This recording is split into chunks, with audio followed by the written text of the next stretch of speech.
Hi dear students, welcome to our class. This is video part 2 Romeo and Juliet. ಕಳೆದ ವಿಡಿಯೋದಲ್ಲಿ ನಾವು ಏನು ಮಾಡ್ತೀವಿ ಪ್ರೀ ರೀಡಿಂಗ್ ಆಕ್ಟಿವಿಟಿ ಆಮೇಲೆ ಅಬೌಟ್ ದ ಆಥರ್ ನೋಡ್ತೀವಿ. Okay, in this video we will discuss about the glossary in first and second discuss about background and also verses. Okay, ಏನಿದೆ glossary? Doth does ಅಂದ್ರೆ old English words ಇದೆಲ್ಲ. ಆಮೇಲೆ Ethiop it's an African lady, African woman. Ethiopian and African. Yonder, over there, ಅಲ್ಲಿಯ ಅಂತ ಹಾಕಿ. ಆಮೇಲೆ major done dance ended, it's in Old English. And do you ಅಂತ ಹಾಕಿ. ಆಮೇಲೆ ರ್ಯೂಡ್ ರಫ್ಲಿ ಫಾರ್ಮ್ ಅಂದರೆ ಬಿರುಸಾಗಿರೋದು, ಅಂದರೆ ಒಂದಿಷ್ಟು ಕಠಿಣವಾಗಿರೋದು, ಬಿರುಸಾಗಿರೋದು. ಗ್ಯಾರಿಶ್ ಬ್ರೈಟ್ ಕೊಟ್ಟಿದ್ದಾರೆ, ಲುರಿಡ್ ಅಂತ ಕೊಟ್ಟಿದ್ದಾರೆ.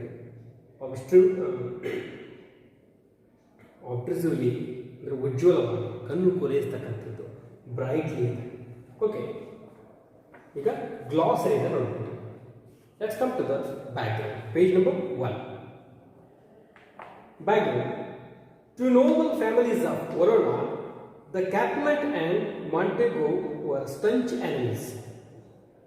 Romeo and Juliet belonged to rival families. Old Lord Capulet hosted a grand supper. Though Romeo belonged to the family of Montego, he attended the supper in disguise to see Rosalina. There, he sees Juliet on the dance floor and is fascinated by her beauty. After the dance, he learns that she is the daughter of Lord Capulet. She too feels a prodigious birth of love for a man from the enemy family. The following verses express their implicit feelings for one another. Really, background, they give a background about these two verses. ಇಲ್ಲಿ Romeo and Juliet ಇದೆಯಲ್ಲ, ಇದು tragic drama. ಇದು tragic drama. ಇದು tragic drama. ಇಲ್ಲಿ ಈ ಒಂದು ಡ್ರಾಮಾದಲ್ಲಿ ಬರ್ತಕ್ಕಂಥ ಎರಡು ಸನ್ನಿವೇಶಗಳು ರೋಮಿಯೋ ಅಂಡ್ ಜೂಲಿಯಟ್. ಇಲ್ಲಿ ನೋಡ್ಬೋದು, ದೇಗಿರಿ act 1 scene 5 and act 3 scene 2 ಹೀಗೆ. ಇಲ್ಲೊಂದು ಬ್ಯಾಕ್ಗ್ರೌಂಡ್ ಇದೆ. ಏನಿದೆ? ಇದು ವರ್ಸಸ್ಗೋಸ್ಕರ ಒಂದು ಬ್ಯಾಕ್ಗ್ರೌಂಡ್ ಇದೆ. ವರ್ಣ ಅನ್ನೋ ಒಂದು ನಗರದಲ್ಲಿ ಎರಡು ಮುಖ್ಯವಾದ ಮನೆತನಗಳಿರ್ತವೆ. ಒಂದು ಕ್ಯಾಪುಲೆಟ್ಸ್, ಇನ್ನೊಂದು Montagues. Were staunch enemies. Staunch means ಕಟ್ಟ ವೈರಿಗಳು, enemies. They were staunch enemies in the town of the ವರ್ಣದಲ್ಲಿರ್ತಕ್ಕಂಥ ಅತ್ಯಂತ ಶ್ರೀಮಂತ ಮನೆತನಗಳು. ರೋಮಿಯೋ ಅಂಡ್ ಜೂಲಿಯಟ್ ಏನು ನಮ್ಮ ಕಥೆಯ ಕಥಾನಾಯಕ ಮತ್ತು ನಾಯಕಿಯರಿದ್ದಾರಲ್ಲ, they were belong to that this rival families. Montague ಮತ್ತು ಕ್ಯಾಪುಲೆಟ್ ಫ್ಯಾಮಿಲಿಯಿಂದ ಬಂದಂತಹ ರೋಮಿಯೋ ಜೂಲಿಯಟ್ ಆಗಿರ್ತಾರೆ. Okay, let's come to the background. Capulets and Montagues, these are the staunch enemies. Okay, these are noble families of Verona. ಇದೊಂದು town, ಇದೊಂದು Verona ಅನ್ನೋ town. ಇಲ್ಲಿಯ ಎರಡು ಫ್ಯಾಮಿಲಿಗಳು. These are the staunch enemies. ಇವರಿಗೆ ಒಬ್ಬರಿಗೊಬ್ಬರಿಗೆ ಆಗಲ್ಲ, ಇವರಿಗೆ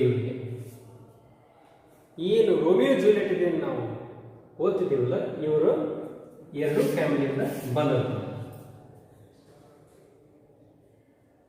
ಇಲ್ಲಿ ರೋಮಿಯೋ ಯಾವ ಫ್ಯಾಮಿಲಿಯವನು? Montague family. ರೋಮಿಯೋ ಮಾಂಟೆಗೋ ಫ್ಯಾಮಿಲಿಯವರು. Capulet Juliet. Capulet family. Okay, one day ಏನಾಗ್ತದೆ, ಓಲ್ಡ್ ಲಾರ್ಡ್ ಕ್ಯಾಪುಲೆಟ್, ಈ ಕ್ಯಾಪುಲೆಟ್ ಏನು ಮಾಡ್ತಾನೆ, ಕ್ಯಾಪುಲೆಟನ್ನ ಈ ಮನೆತನದ ಒಬ್ಬ ಮುಖ್ಯಸ್ಥ ಏನು ಮಾಡ್ತಾನೆ, ಈ ಹೋಸ್ಟೆಡ್ ಗ್ರ್ಯಾಂಡ್ ಪಾರ್ಟಿ, ಸಪ್ಪರ್ ಅಂದ್ರೆ ರಾತ್ರಿಯ ಭೋಜನ ಕೂಟವನ್ನು ಏರ್ಪಡಿಸ್ತಾನೆ. ಈ plan for the party and ಈ ಒಂದು ಪಾರ್ಟಿಯನ್ನು ವ್ಯವಸ್ಥೆ ಮಾಡ್ತಾನೆ. The Romeo belong to the family of Montague, ಇವನು ಮಾಂಟೆಗೋ ಫ್ಯಾಮಿಲಿಗೆ ಸಂಬಂಧಪಟ್ಟಿರ್ತವನಾದರೂ ಕೂಡ ಇವರು ಒಂದು ಪಾರ್ಟಿ ಮಾಡ್ತಿರ್ತಾರಲ್ಲ, ಆ ಪಾರ್ಟಿಗೆ ಏನಾಗ್ತಾನೆ, ಹೋಗ್ತಾನೆ.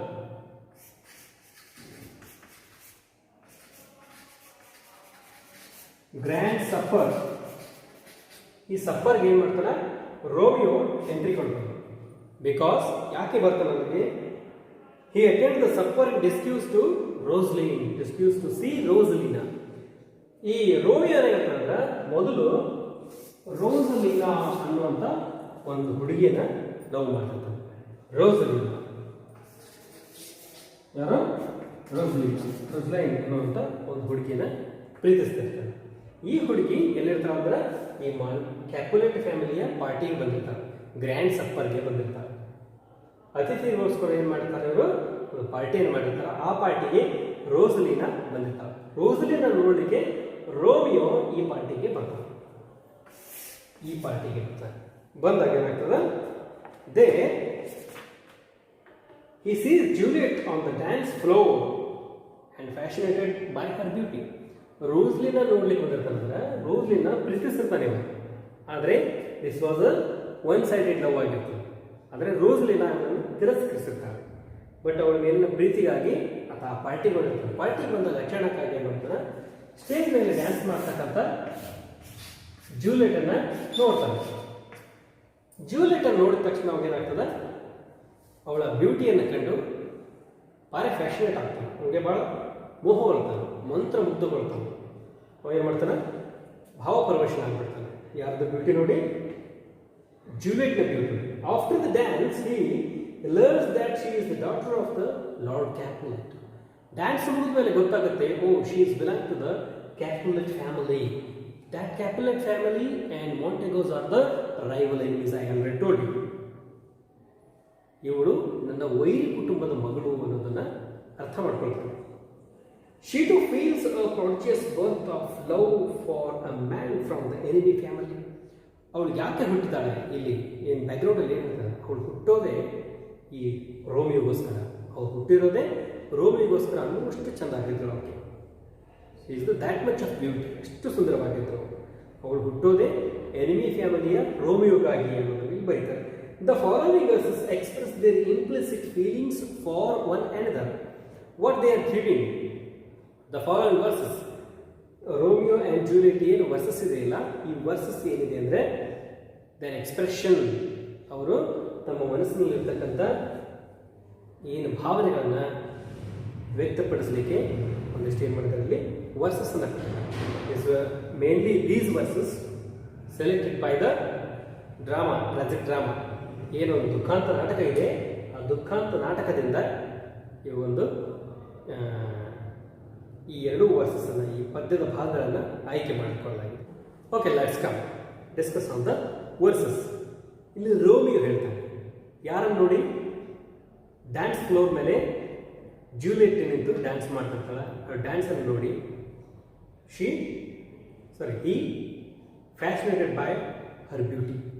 ಅವಳ ಅದ್ಭುತವಾದ ಸೌಂದರ್ಯ ನೋಡಿ ರೋಮಿಯೋ ಹೀಗೆ ಹೇಳ್ತಾ ಹೋಗ್ತಾನೆ. What he say, oh she does teach the torches to burn bright. Oh she does teach the torches to burn bright. It seems she hangs upon the cheeks of night, as rich jewel in an Ethiope's ear, beauty too rich for use, for earth to dear. So shows a snowy dove troops with crowds, as yonder lady over her fellow shows. The major done, I will watch her place of stand, and touching hers make blessed my rude hand. Did my heart love till now? Force were its sight. For I never saw true beauty till this night. What is the meaning of this verse? ಈ ಪದ್ಯದ ಸಾಲುಗಳೇನಿದೆಯಲ್ಲ, ಈ ಪದ್ಯದ ಸಾಲುಗಳ meaning ಏನಿದೆ? ಈ ಪದ್ಯದ ಸಾಲಿನಲ್ಲಿ he describe her beauty in such a good manner. William Shakespeare ಏನು ಮಾಡಿದ್ದಾರೆ ಇಲ್ಲಿ? ರೋಮಿಯೋನ ಮೂಲಕ ಜೂಲಿಯಟ್ ಸೌಂದರ್ಯವನ್ನು ಇಲ್ಲಿ ಹೊಗಳ್ತಾ ಹೋಗ್ತಾನೆ. She does teach the torches to burn bright. ಈಕೆ ಏನು ಮಾಡ್ತಾಳೆ? ಎಷ್ಟು ಸುಂದರವಾಗಿದ್ದಾಳೆ ಗೊತ್ತಾ ಈಕೆ? She is very bright. ಎಷ್ಟು ಸುಂದರವಾಗಿದ್ದಾಳೆ ಅಂದರೆ ಏನು ಅಲ್ಲಿ ಆ ಪಾರ್ಟಿಯಲ್ಲಿ, ಆ ಗ್ರ್ಯಾಂಡ್ ಸಪ್ಪರಲ್ಲಿ ರಾತ್ರಿ ಬೆಳಕಿಗೋಸ್ಕರ ದೀವಟಿಗೆಗಳು ಹಚ್ಚಿಟ್ಟಿರ್ತಾರೆ. ನೋಡಿರ್ಬೋದು ಸಿನಿಮಾಗಳಲ್ಲಿ. ದೀವಟಿಗೆ ಅಂದರೆ ಗೊತ್ತಾಗ್ಬೋದು, ಟಾರ್ಚಸ್. ಅವು ಎಷ್ಟು ಉಜ್ವಲವಾಗಿ ಬೆಂಕಿಯಿಂದ ಇಷ್ಟಿಷ್ಟು ಬೆಂಕಿಯಿಂದ ಉರಿತಿರ್ತಾವು. ಈಗ ಎಷ್ಟು ಬ್ರೈಟ್ ಅದ ಅಂದರೆ ಬ್ಯೂಟಿಯಲ್ಲಿ ಆ ಒಂದು ದೀವಟಿಗೆಗಳಿಗೆ, ಆ ಟಾರ್ಚಸ್ಗೆ ಕಲಿಸ್ಕೊಡ್ಬೋದು. ಇನ್ನೂ ಅಷ್ಟು ಬ್ರೈಟಾಗಿ ಹೇಗೆ ಬೆಳಗಬಹುದು ಅನ್ನೋದನ್ನು ಕಲಿಸಿಕೊಡುವಷ್ಟು ಸುಂದರವಾಗಿದೆ. ಅವಳ ಬ್ಯೂಟಿ ಅಷ್ಟು ಪ್ರಕಾಶಮಾನವಾಗಿ, ಅಷ್ಟು ಸುಂದರವಾಗಿ ಕಾಣ್ತಿದ್ದಾಳೆ. It seems the hang upon the cheeks of night. ಅಂದರೆ ಈ ರಾತ್ರಿಯಲ್ಲಿ ಏನಾಗ್ತದೆ? She is looking very bright like a torch. ಆ ಒಂದು ದೀವಟಿಗೆ ಥರ ಏನಾಗ್ತಿದ್ದಾಳೆ? ಅವಳು ಸುಂದರವಾಗಿ ಕಾಣ್ತಿದ್ದಾಳೆ. As a jewel in an Ethiop's ear. ಅವಳು ಆಫ್ರಿಕನ್ ಮಹಿಳೆಯರು ಹಾಕಿಕೊಳ್ಳತಕ್ಕಂಥ ಒಂದು ಏನು ಆಭರಣ ಇದೆ, ಒಂದು ಬೆಲೆ ಬಾಳುವ ಆಭರಣ, ಒಂದು ವಜ್ರದ ಆಭರಣ ಇರ್ಬೋದು, ಒಂದು ಬಂಗಾರದ ಆಭರಣ ಇರ್ಬೋದು. ಆಫ್ರಿಕನ್ ಹಾಕೊಳ್ತಕ್ಕಂಥ ಆಭರಣ ಹೇಗಿದೆ, ಎಷ್ಟು ಸುಂದರವಾಗಿ ಕಾಣ್ತದೆ ಅವರ ಕೆನ್ನೆ ಮೇಲೆ, ಕಿವಿಯಿಂದ ಬಂದು ಕೆನ್ನೆ ಮೇಲೆ ಜೊತಾಗ್ತಿರ್ತದಲ್ಲ ಆಭರಣ, ಎಷ್ಟು ಸುಂದರವಾಗಿ ಕಾಣಿಸ್ತದೋ ಅಷ್ಟು ಸುಂದರವಾಗಿ ಇಲ್ಲಿ ಜೂಲಿಯಟ್ ಕಾಣ್ತಿದ್ದಾಳೆ. Beauty too rich for use, for earth too due.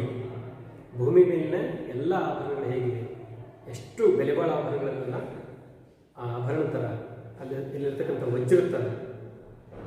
Beauty too rich for use ಅಂದ್ರೆ ಅಷ್ಟು ರಿಚ್ ಆಗಿದ್ದಾರೆ, ಅಷ್ಟು ವೈಭವದಿಂದ ಕೂಡಿದ್ದಾರೆ, ಅಷ್ಟು ಬ್ಯೂಟಿ ಚೆನ್ನಾಗಿದೆ ಅಂತ ಹೇಳಿ ಇಲ್ಲಿ ಹೇಳ್ತಾ ಇದ್ದಾರೆ.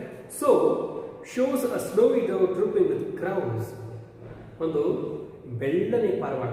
ಎಂಥ ಪಾರಿವಾಳ ಅಂದ್ರೆ ಐಸ್ ಏನು ಹಿಮ ಇರುತ್ತಲ್ಲ, ಎಷ್ಟು ಬೆಳೆ ಇರುತ್ತಲ್ಲ ಅಷ್ಟು ಬೆಳ್ಳನೆ ಒಂದು ಪಾರಿವಾಳ ಕಾಗೆಗಳ ಮಧ್ಯೆ ಇದ್ರೆ ಹೇಗಿರ್ತದೋ ಹಾಗೆ ಕಾಣ್ತದೆ ಆಕೆ. ಎಲ್ಲ ಸೇರ್ತಕ್ಕಂಥ ಜನರೇನಿರಲ್ಲ, ಪಾರ್ಟಿಯಲ್ಲಿ ಸೇರ್ತಕ್ಕಂಥ ಜನರು ಅವರೆಲ್ಲ ಕಾಗೆಗಳು.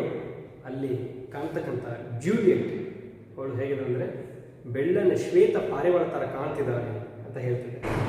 ಆಸ್ ಯೌಂಡರ್ ಲೇಡಿ ಓವರ್ ಹರ್ ಫೆಲೋ ಶೋಸ್. ಅಂದರೆ ಅಲ್ಲಿ ನಿರ್ತಕ್ಕಂಥ ಎಲ್ಲ ಜನರ ಮಧ್ಯೆ ಆಕೆ ಏನು ಮಾಡ್ತಾರೆ, ಸಂಗಡಿಗರ ಜೊತೆ ಹೇಗೆ ಕಾಣ್ತದೆ ಅಂದರೆ ಒಂದು ಹಿಂಡಾಗಿ ಆಡ್ತಿರ್ತಾಳೆ. ಯಾರ ಜೊತೆ? ಹುಡುಗಿಯರ ಜೊತೆಗೆ. ಅವೆಲ್ಲ ಹುಡುಗಿಯರು ಕಾಗೆಗಳ ಥರ ಕಾಣ್ತಿದ್ದಾರೆ. ಅವಳು ಮಾತ್ರ ನನಗೆ ಒಂದು ಬಿಳಿ ಪಾರಿವಾಳ ಥರ, ಸುಂದರವಾದ ಪಾರಿವಾಳ ಥರ ಕಾಣ್ತಿದ್ದಾಳೆ ಅಂತ ಹೇಳ್ತಾರೆ. The measure done, I will watch her place of stand when the dance is end. The measure done ಅಂದರೆ when the dance is end, he find her where she is stand. Then go and try to touch her hand with his hand. ಅವಳನ್ನು ಹೋಗಿ touch ಮಾಡಲಿಕ್ಕೆ ಪ್ರಯತ್ನ ಪಡ್ತಾನೆ. And touching hours make blessed my rude hand. ಅವಳು ಹೋಗಿ touch ಮಾಡ್ತಾನೆ, ಯಾವುದೋ ಒಂದು ನೆಪದಲ್ಲಿ ಹೋಗಿ ಅವಳನ್ನು ಟಚ್ ಮಾಡ್ತಾನೆ. And he touch to that Juliet and he feel himself I am blessed, my rude hands blessed. ಅವನು ತನ್ನಷ್ಟು ತಾನೇ ಥಿಂಕ್ ಮಾಡ್ತಾನೆ, ಏನೋ ನಾನು ಮುಟ್ಟಿದ್ದೆಲ್ಲ ನನ್ನ ಒರಟ ಕೈಗಳು, ಬಿರುಸಾದ ಕೈಗಳು, ಅಷ್ಟು ಸೌಂದರ್ಯವಿಲ್ಲದ ಕೈಗಳು ಅವಳನ್ನು ಮುಟ್ಟಿದ ತಕ್ಷಣ ಏನಾದರೂ ಬ್ಲೆಸ್ಡ್ ಆದವು, ಆಶೀರ್ವಾದ ಪಡೆದುಕೊಂಡು ಪಾವನವಾಯಿತು, ಧನ್ಯನಾಗಿಬಿಟ್ಟೆ ನಾನು ಅಂತೇಳಿ ಫೀಲ್ ಮಾಡ್ತಾನೆ. Did my heart love till love. ನಾ ಇಲ್ಲಿವರೆಗೆ ಯಾರಾದರೂ ಈ ರೀತಿ ಲವ್ ಮಾಡಿದ್ದೆ ಇಲ್ಲ. ಹೀಗೆ ಹೇಳ್ತೀನಿ, ರೋಮಿ ಹೇಳ್ತಾನೆ, ದಿಸ್ ಇಸ್ ರಿಯಲ್ ಲವ್. ಹೀಗೆ ನಾನು ಹುಡ್ತಿದೆಯಲ್ಲ ಮನಸ್ಸಲ್ಲಿ, ಇದು ಪ್ರೀತಿಯ ನಿಜವಾದ ಭಾವನೆಗಳು ಅಂತ ಹೇಳ್ತಿದ್ದೆ. Force it's site. ನಿಜ ಹೇಳ್ತಿದ್ದೀನಿ, ಇಂಥ ಪ್ರೀತಿನೇ ಇಲ್ಲಿ ನೋಡಿಲ್ಲ, ಇಂಥ ಇಂಥ ಒಂದು ಬ್ಯೂಟಿ ನಾನು ಎಲ್ಲಿ ನೋಡಿಲ್ಲ ಅಂತ ಹೇಳ್ತೇನೆ. Site for never saw true beauty till this night. ಈ ರಾತ್ರಿವರೆಗೆ ಇಂಥ ಒಂದು ಅದ್ಭುತವಾದ ಬ್ಯೂಟಿ ನಾನು ಎಲ್ಲಿ ನೋಡೇ ಇಲ್ಲ ಅಂತ ಹೇಳ್ತೇನೆ. ಅಂದರೆ ಅಷ್ಟು ಸುಂದರವಾಗಿದ್ದರು ಅನ್ನೋದನ್ನು ಇಲ್ಲಿ ವಿಲಿಯಂ ಶೇಕ್ಸ್ಪಿಯರ್ ಏನು ರೋಮಿಯೋ ಮೂಲಕ ಜೂಲಿಯಟ್ನ ಹೊಗಳಿಸಿದ್ದಾನೆ. For I never saw this true beauty. ಇಷ್ಟು ಅದ್ಭುತವಾದ ಸೌಂದರ್ಯವನ್ನು, ಎಷ್ಟು ಸುಂದರವಾದ ಹುಡುಗಿಯನ್ನು ಇಲ್ಲಿವರೆಗೂ ಈ ರಾತ್ರಿವರೆಗೂ ನಾನು ನೋಡಿಲ್ಲ. ಅಷ್ಟು ಸುಂದರವಾಗಿದ್ದಾಳೆ. ಅವಳ ಮನಸ್ಸೇನಂತ ಅವನ ಮನಸ್ಸಲ್ಲಿ ರೋಸನ್ನ ಬಿಡ್ತು. ರೋಸನ್ನ ಲವ್ ಮಾಡೋದಕ್ಕೆ ಪ್ರಯತ್ನ ಪಡ್ತಿದ್ದ. ಅವಳು ಬಿಟ್ಟು ಯಾರನ್ನು ಲವ್ ಮಾಡಲಿಕ್ಕೆ ಶುರು ಮಾಡಿದ? ಜೂಲಿಯಟ್ನ ಲವ್ ಮಾಡಲಿಕ್ಕೆ ಶುರು ಮಾಡಿದ. ಈ ಒಂದು ವರ್ಷ ಏನಾಗಿದೆ ಅವಳ ಕುರಿತು ವರ್ಣನೆ ಇದೆ. ಓಕೆ.